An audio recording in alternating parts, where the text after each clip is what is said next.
And moving on, it's been more than 2 years since those days in Manhattan's Zuccotti Park, but the Occupy movement has never relented, spinning off a number of campaigns to help indebted homeowners and students find relief.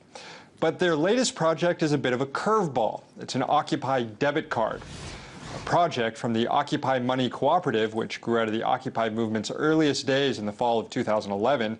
The Occupy card, quote, will provide the basic financial services that people need and use on a daily basis without the cost or the balances required for a regular bank account.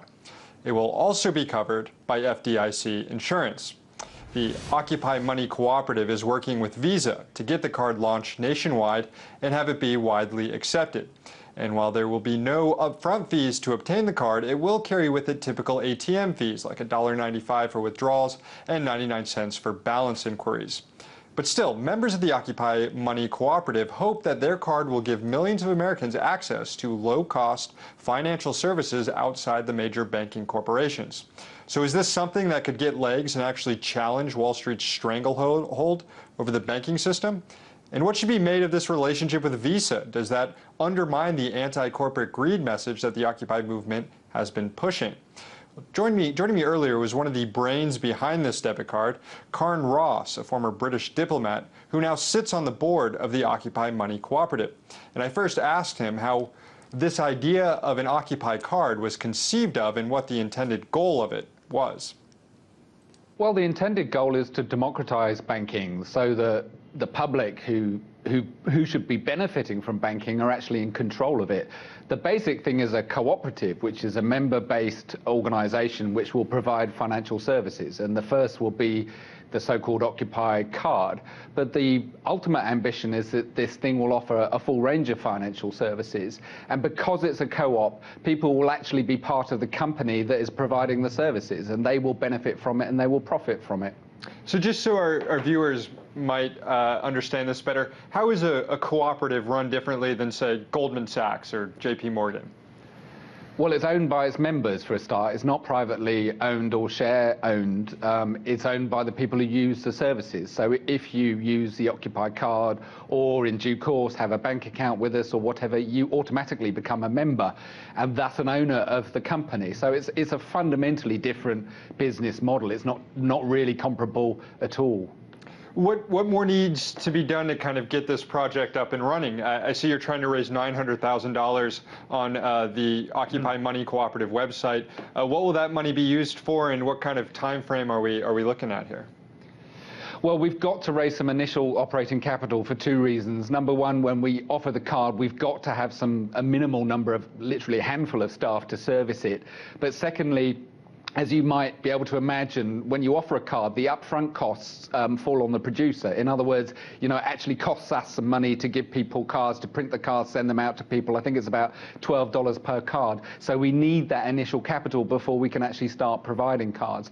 But we hope very quickly that, the thing will become self-sustaining and won't have to rely on donations from other people. So who's basically the targeted audience of this card? I mean, what sort of fees might apply? How will your basic individual who gets this card be using it around town? Well, the main audience for the card, the main market for the card, is people who can't get proper bank accounts, checking accounts, and there's an awful lot of them in America. There's perhaps 40 million people who are denied checking accounts, which means really that they're denied access to the financial system and they can't get ahead.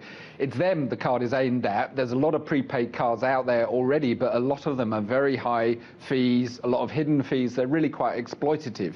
And what we aim to do is provide a very low fee card, good value, where the fees are absolutely transparent, and in fact where we tell the user how to minimize the fees, because we have no interest in extracting any profit from them. They are us, after all. The users of the card are the owners of the company. So that is a fundamentally different thing about the card. The fee schedule is actually on the website. We aim to be totally transparent about everything, including where we spend every dollar of the cooperative. There's been some flack thrown your way about a potential relationship with Visa to get the card launched and then widely accepted. How do you respond to this criticism? And really, is there any way to accomplish this sort of undertaking without working on the inside a bit? Well, I think that's right. You have to make some compromises. God knows we would prefer not to use providers like Visa, and maybe one day we won't have to because we're able to provide that kind of national payment network ourselves. But we wanted the card to be available to people, not some kind of tiny minority niche product. And if you want to have a card that's nationally available and can be used in stores nationally, you have to use something like the Visa network. So that was a compromise we decided on. We didn't want to make the best, the ideological best, the enemy of the practical good. We really want to put this card in people's hands so that they can start getting the benefits from it. And when you talk to unbanked people, the potential customers, they don't frankly care about the Visa bit of it. What they care about is the low fees and the fact that this thing is much better value and more transparent. So I think we want to get it out there. That's the main priority for us. When the Occupy movement started, there was this big push to get people to move their money out of the big Wall Street banks and into local credit unions, and it was pretty successful. I mean, tens of millions of dollars, and could be even more than that, were moved from giant Wall Street banks to these local credit unions. Where do you see the Occupy card fitting in this sort of strategy? Complementary. I mean, we absolutely support people moving their money to credit unions. Credit unions are able to offer a much fuller range of services than we can at the moment. So we don't see ourselves as competition for them or taking customers away from them. But the awful truth is, in America, they're not allowed to have a national credit union. So there is no credit union that anybody can join. They are only allowed, any credit union can only have membership from a so-called defined membership. In other words, people who live in a particular neighborhood or veterans of the US Armed Services, people like that. And actually what that means is for an awful lot of people, they can't actually join a credit union. So the Move Your Money campaign will only ever have a limited effect. What we hope to do eventually is set up a national cooperative that does offer the full range of financial services. Legally, this is quite tricky, which is why we're taking this step by step, but we think it's possible.